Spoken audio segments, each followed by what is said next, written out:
just getting to a spot we could camp. I rode the bike in a little bit, a ways in. Me and Craig, after work, drove down here, and we get to the trailhead, and he forgot his arrows. So we had to turn back around and go. Kobe's about here to the trailhead. They're gonna meet me here. This is like the only spot we could really camp. Because on the backside of this hill it drops down, and we were glassing some pretty big bucks a few weeks ago over there. I'm getting ready to unpack the bag. I'm gonna set the Golly TP tent up right here. Wait for Kobe. Check in with Craig. And go to bed.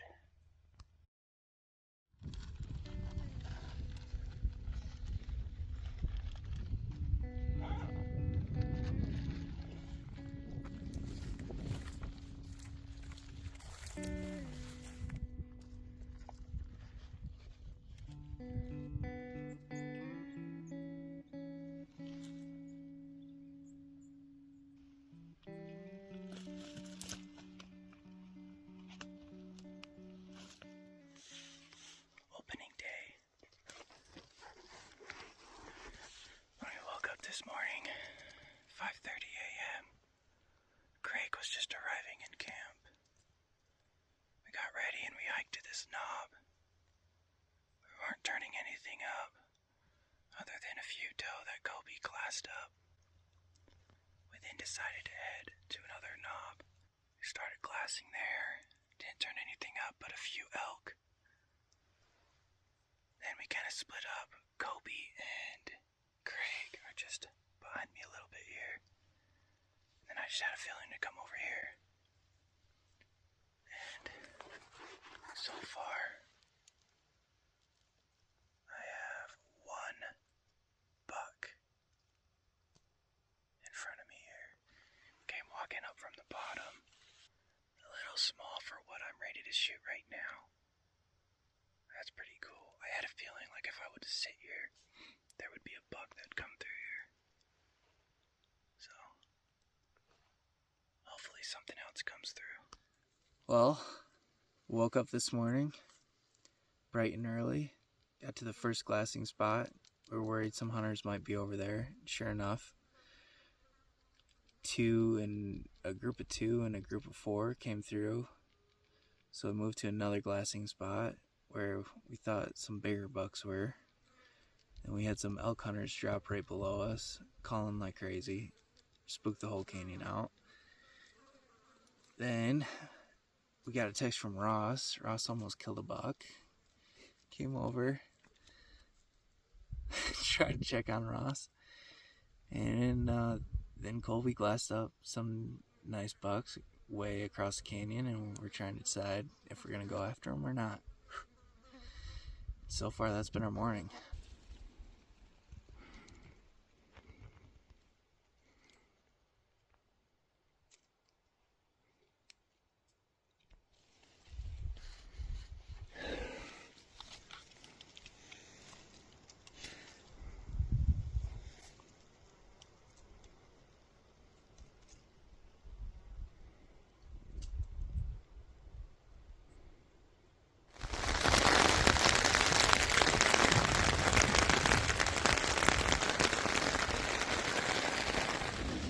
Storm's moving in. We were going to take cover underneath that tarp, but then it got really windy and a bunch of thunder, and I think we're just getting to the beginning part of the storm. So we're going to head to the tents just in case the stakes come loose. With this wind, they don't blow away, and it's going to be better shelter.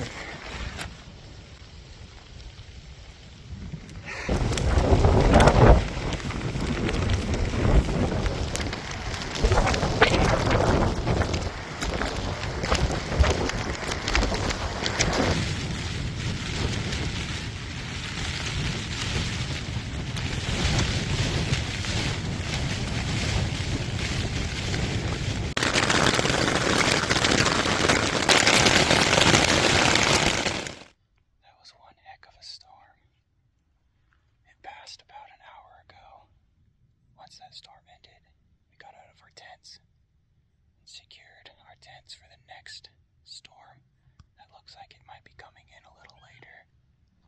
So for the evening hunt, me and Colby came over to the saddle. We were kind of sitting there for a little bit, and then we decided, hey, let's just go down, still hunt through these trees. So that's what we're doing right now. When we were glassing a few weeks ago across the canyon, we spotted some pretty good buck, and they were making their way up into the timber in the mornings. We don't know exactly what they're doing in the evenings, but with that storm, this is like really the only place they could have taken cover. So, just gonna go down here and see. Hopefully, we spot something in here.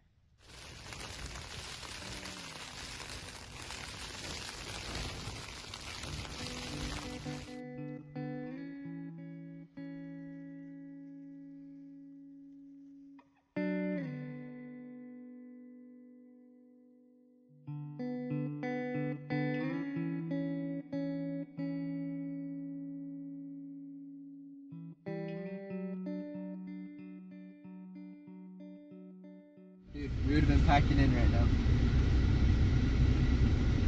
We would have gotten all of our shit ready. We had our shit ready. Oh, yes. All we needed to do was dip and go over to that trailhead. Dude, we'd be in the same setting up our situation we were tents in right last now. night. Okay, things are turning around. Things are looking up. We got good things going. Yep. We gotta look at the positive. There's a wallow in there somewhere. He's been freaking rolling.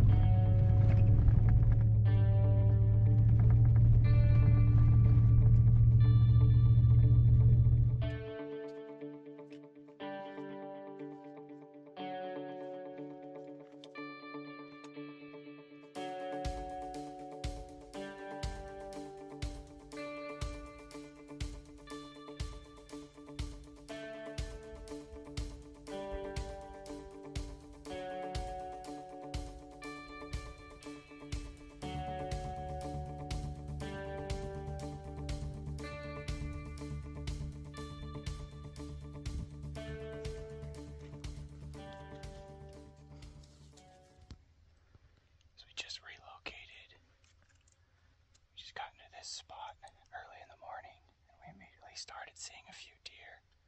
We took the bikes in the majority of the way, dropped our stuff at camp, and then me and Colby walked this ridge line this way, and then Craig went the other way. Then we got to this location here, and there's probably like 6 deer that jumped up and went up and over the top, and one of them looked like a pretty good buck, so we're giving it some time. We're gonna go creep over there and get a better look at them.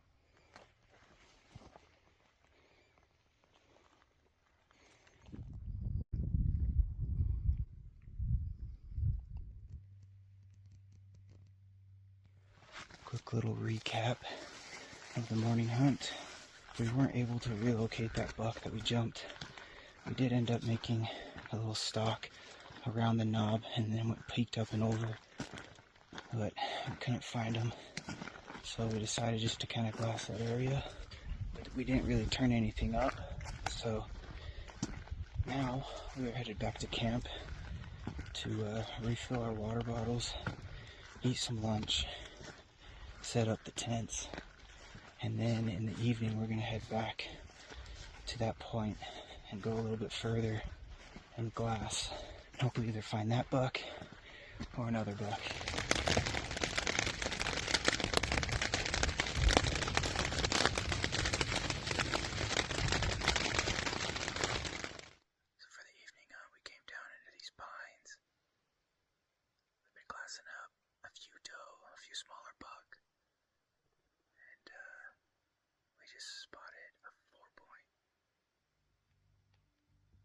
Size, nice 4-point buck up here. So Colby is looping around. He's gonna stalk from above, trying to get an arrow in him. I'm gonna keep keep eyes on him right now. For him from below. So hopefully I get it done.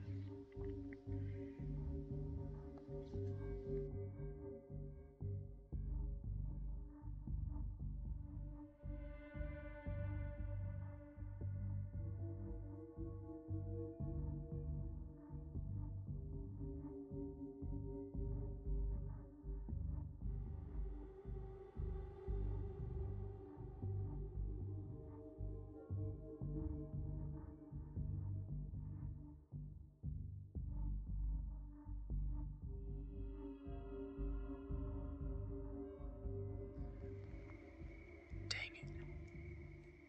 The buck took off. He sprinted into the pines.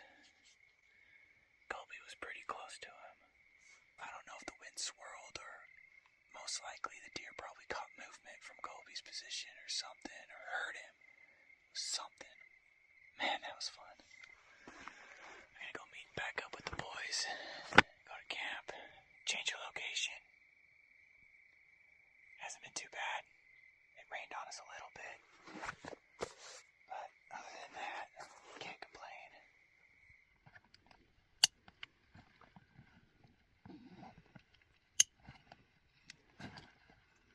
There was one shooting lane right there, but... Is this my water? No, that's Ross's. I also stole some of your water since it was on the cold side of the tree. Oh, I didn't even think about that. So, feel free to take some of mine. No, dude, we have way too much water.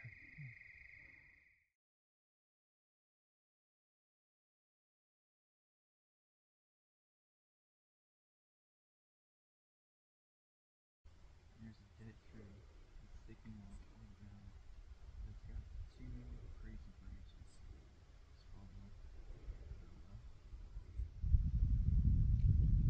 It seems like that's so exposed now. I don't believe that it'd be down there.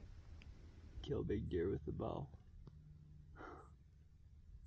You can find them, but trying to kill them is a whole nother thing. Shoot, kill him, come back up. That's the plan, right? Oh yeah, you'll have an easy time. Okay, fellas. Well, yeah. Bye, Craig. I hope you find your butt.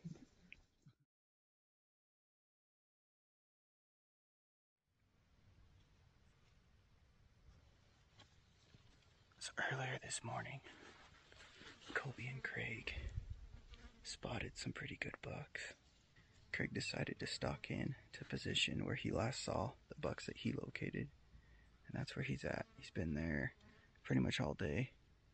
Me and Colby moved up to the backside of a ridge where he did see a buck go up and over. And I'm stationed here for the evening hunt, while Colby is going to go across onto the other ridge where he did see the buck go over the saddle from this morning. It was a pretty gnarly looking buck, had some extras coming off of it, but he's going to be sitting on the backside of that ridge. So we're hoping that the deer are either going to be moving back and forth on that ridge that he can get a chance on. But right now, he is making his way up and around to get into position.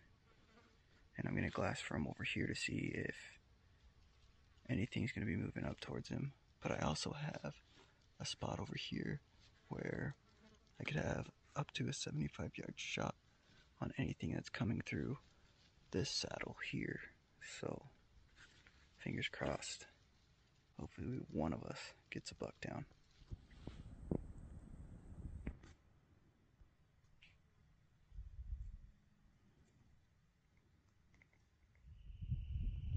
The only deer I glassed up were just a doe and a fawn. They did end up going up and over the saddle that Colby was positioned in. They were about 10 yards from him. So if they were a buck, would have been a done deal.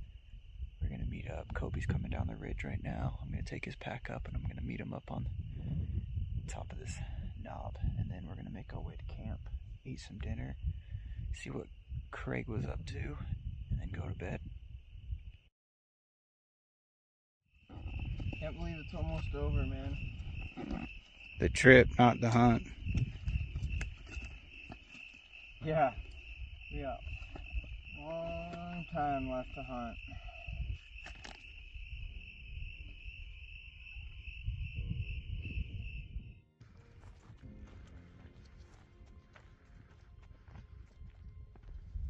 Alright.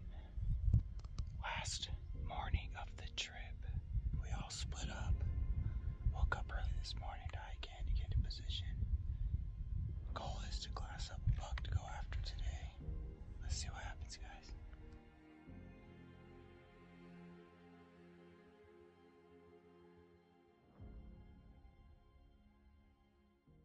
Just glassed up a bachelor herd of about 5, maybe 4, one might be a doe, bucks.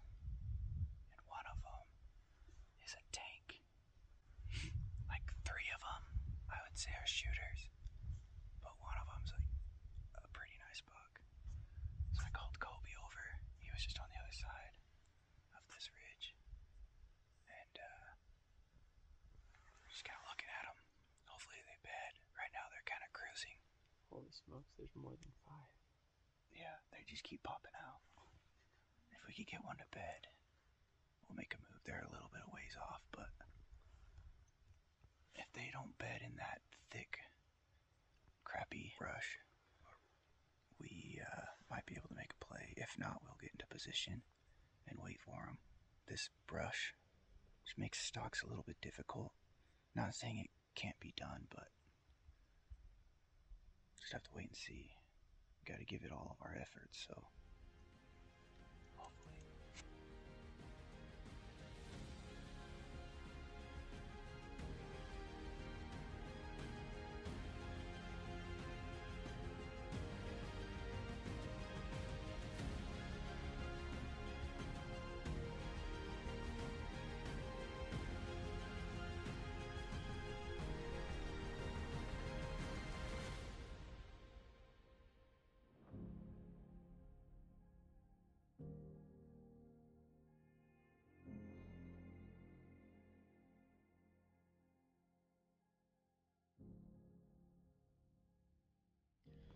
So, from day one, it's been quite the struggle. We battled storms the first couple days, almost blew away in our teepees. Found some really good bucks though. I found one that's probably like a 180-ish type buck. I don't know. He's got a ton of mass, so it's hard to say, but he's got a 6-7 inch hook cheater off of his right. He's got some more trash on his left side. Ross just found this super sweet typical. This is a good spot. We weren't really sure coming into it what we were gonna find. We had found a couple good bucks in the early season, like before we ever came up here to hunt, and weren't sure, like they were borderline shooters, but now that we've got a bunch of bucks located, I mean, this spot could be really, really good. We've got the whole rest of the month left, and I think that we can make something happen. I'm going to go over the remainder of the archery season, but first I want to thank all you guys for the continued support, not only on YouTube, but for those that have purchased merch from our website. We were only really able to make one more trip up before the general season ended. We tried a different way into that location where we were seeing the bigger bucks, but when we got there, the terrain was pretty steep and it was covered in that thick brush. So we went to plan B and hiked up this ridge to this glass point. When we were just getting to that glass point, it was starting to get dark, so we had to hurry and find a spot to set up our tents. But the only spot we could set up our tents was on a hill. So what me and Kobe ended up doing was setting up one tent, and we tried to level the ground out as best as we could, and we ended up putting our backpacks underneath our legs so we could get as flat as we could to get some sleep. We did get some pretty good sleep regardless, but we were woken up in the middle of the night by elk bugling. In the morning, we woke up and got to this glassing knob, but all we really glassed up were elk. Fast forward a little bit and we go into the late season hunt. We were seeing a handful of deer every time we would go out, We were being a little picky and we did pass a few bucks. We did make a few moves on some bucks. But when hunting public land, you do have some moments where someone else sees the same buck you are stalking in on. We all own public land and we do have to share it, but that's just some of the challenges you have to deal with while hunting public land. I'm not making any excuses, it is what it is. We all own this land and we just got to share it. And sometimes you don't know if somebody else is stalking in on a buck when you plan to stalk in on it, and most of the time it just doesn't end well. During the rut in November, Colby was going up every morning before work to try to get a buck, or at least locate bucks that we could go after on the weekends. One day when we were all at work, we get a voice call from Colby informing us that he just shot a buck. We were all excited for him and we were wanting to leave work so we could go help him. But sadly, we all had some stuff that we had to get done at work. We saw this buck a few weeks before and we were trying to make a move on him and see which way he would go and try to ambush him and cut him off. But sadly, like I mentioned before, other hunters spotted him and made the move before we did, and he ended up getting bumped and went down to the bottom of the canyon. I looked over at Colby and I told him that day, one of us has got to try to shoot that buck. Well, with Colby's dedication and hard work, he did shoot that buck. He glassed him up at first light, chasing some does. He planned a stalk and put a great shot on him, and he didn't go far. For the rest of the late season, there was a lot of early mornings and cold glass sessions, and sadly, me and Craig did not fill our tags. But in all, it was an amazing season, and I wouldn't trade it for anything else. It's not always about harvesting an animal. Yes, that is the objective and what we want to do, but sometimes it's just about hanging out with friends, making memories, with a bonus of filling the freezer. I want to end this video with a quote by Fred Bear. A hunt based only on trophies taken falls far short of what the ultimate goal should be. Time to commune with your inner soul as you share the outdoors with the birds, animals, and the fish that live there. I want to thank you guys for joining in on this adventure. If you like this video, give it a thumbs up, and if you haven't already, subscribe to the channel so you don't miss out on more and future adventures just like this one.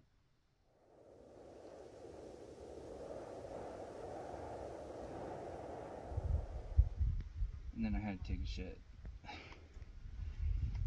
No, but that was like 5 minutes. Yeah.